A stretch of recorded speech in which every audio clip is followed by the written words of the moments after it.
Em setembro de 2001, Ricardo Brenan vai à Dinamarca entrar em contato com os curadores do Museu Nacional da Dinamarca para oferecer o Instituto Ricardo Brenan para abrir a exposição itinerante do Alberto Eckhout Volta ao Brasil. As telas tinham 3,62 metros de altura. Precisava de uma temperatura e umidade controlada 24 horas e pé direito de grande dimensão para receber essa exposição. E em 12 de setembro de 2002, ele inaugura a exposição, inaugurando assim o Instituto Ricardo Brenan, trazendo inclusive o príncipe herdeiro da Dinamarca para abrir esta exposição. E daí surge esta pinacoteca de 4.884 metros quadrados de construção. No prédio da pinacoteca, nós podemos situar a Biblioteca José Antônio Gonçalves de Melo, criada antes do Instituto,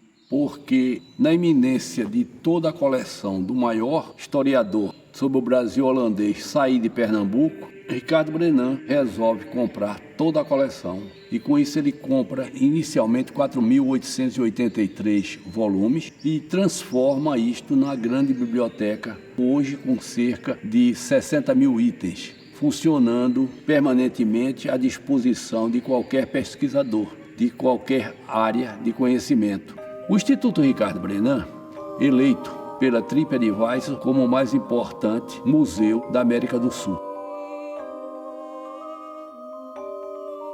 Toda vez que a gente pensa um museu, a gente tem que pensar a função social dele. Pensar um museu construído por um colecionador é um desafio, porque todas as obras que foram adquiridas por ele são obras que possuem uma relação de desejo, uma relação de afeto. Nesse sentido, eu convido as pessoas no catálogo do Instituto Ricardo Brenan, em parceria com o Banco Safra, por um percurso afetivo do Instituto Ricardo Brenan. Tem um poema que ele gosta muito, de um historiador pernambucano, Manuel Afonso de Melo, que diz que o homem não é o que tem ou pode, é um pouco do que sabe, muito do que sonha, mas é acima de tudo aquilo que faz aos outros. Então o Ricardo, ele quando constrói um espaço como esse, ele está inserido em algumas questões conceituais, mas sobretudo numa questão de emoção, de afeto, de desejo. Ele foi movido por isso. A sua coleção de armas brancas, a sua coleção na pinacoteca, a sua coleção na galeria, possuem lógicas próprias do colecionador. O Instituto Ricardo Brenan, ele fica mais interessante quando a gente começa a compreender a disposição dos seus objetos e a lógica dos seus objetos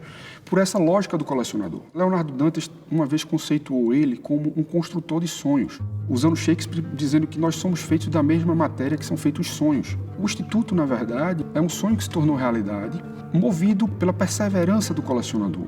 O Rápido das Sabinas é uma obra que o Ricardo Brenan adquiriu. Ela veio do Rio de Janeiro, Palácio de Itaipava. Quando chega na altura de Maceió, ela tomba, cai numa ribanceira, a obra racha. E se fosse qualquer colecionador que não tivesse desejo pelo objeto, carinho por aquela peça, ou seja, uma afeição por aquilo, ele provavelmente ficaria apenas com o dinheiro do seguro.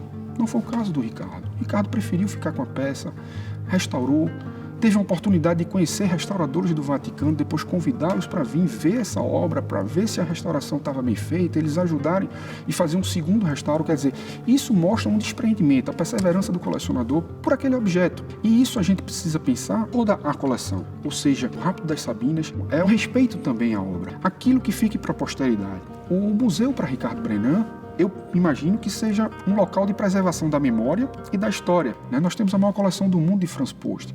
Por que tantos outros museus não conseguiram construir uma coleção como a de Franz Post? É o despreendimento do colecionador, a perseverança, aquilo que Nara Galvão chama de permanência de sentido. Ou seja, se eu tiver um ou dois quadros de Franz Post, é legal, mas se eu tiver uma coleção que retrate a sociedade do açúcar, por exemplo, dentro da própria exposição de Franz Post, nós temos tapeçarias que foram baseadas em pinturas holandesas, mas que elas foram feitas na França. Ou seja, você tem peças da França no Brasil holandês. Quer dizer, tem tudo a ver, tem link. Existe um diálogo, tudo na cabeça do colecionador tinha um sentido, que por muitas vezes não é percebido pelos visitantes. E aí, o educativo ele tem uma missão e ele tem uma função essencial, primordial. O educativo do Instituto Ricardo Brenan faz cortes temáticos e, a partir desses cortes temáticos, utiliza o período holandês, o período medieval, o absolutista, como ferramentas, um aporte prático ao professor de sala de aula. Ou seja, aquilo que é trabalhado em teoria de sala de aula é vivenciado no Instituto. A coleção do Instituto Ricardo Brenan, ela é performática, ela é disposta, museologicamente falando, a partir desse afeto do colecionador. Vejam como é interessante pensar essa coleção a partir de um afeto, justamente porque tudo que está aqui começou por um canivete. Veja que coisa afetiva, um presente de um tio para Ricardo Brenan, que é o início de todo um sonho. A vinda dos holandeses para o Brasil é aqui que está o primeiro olhar do estrangeiro sobre o Novo Mundo. Eu lembro que papai comentava que nós tivemos a perda de um acervo de arte sacra enorme. Depois, houve uma coleção importante de livros que foi bater no Rio de Janeiro. Tudo isso serviu para ele imaginar trazer esse Brasil holandês para o pernambucano um pouco do DNA dele, do amor próprio, do orgulho da sua história e de saber que ela vai ficar aqui. Ele dizia trazer de volta para casa um pouco da nossa história. Esse sentimento eu acho que me contaminou e eu acho que alguns de nós da família, talvez até acordada a mim, quando a Federação da Indústria de São Paulo fez um convite há 13 anos atrás para fazer uma exposição sobre o acervo do museu. E eu não entendi porque eles propiciavam muito o eixo Centro-Sul e homenageavam o centenário da Pinacoteca, um artista importante paulista. E como é que eles chegaram até a gente, vieram até Pernambuco buscar uma coisa tão distante? E eu me lembro que a resposta do responsável pela área cultural,